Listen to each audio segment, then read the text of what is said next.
The problem with us today is our inability to find time for prayer.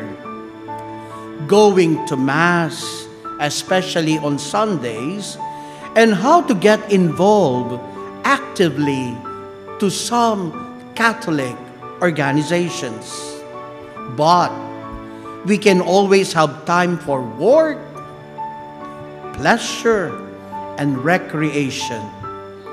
To the point, ang walang oras ay nagiging 8 oras.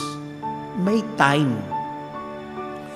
Our gospel for today talks about what is more important: prayer.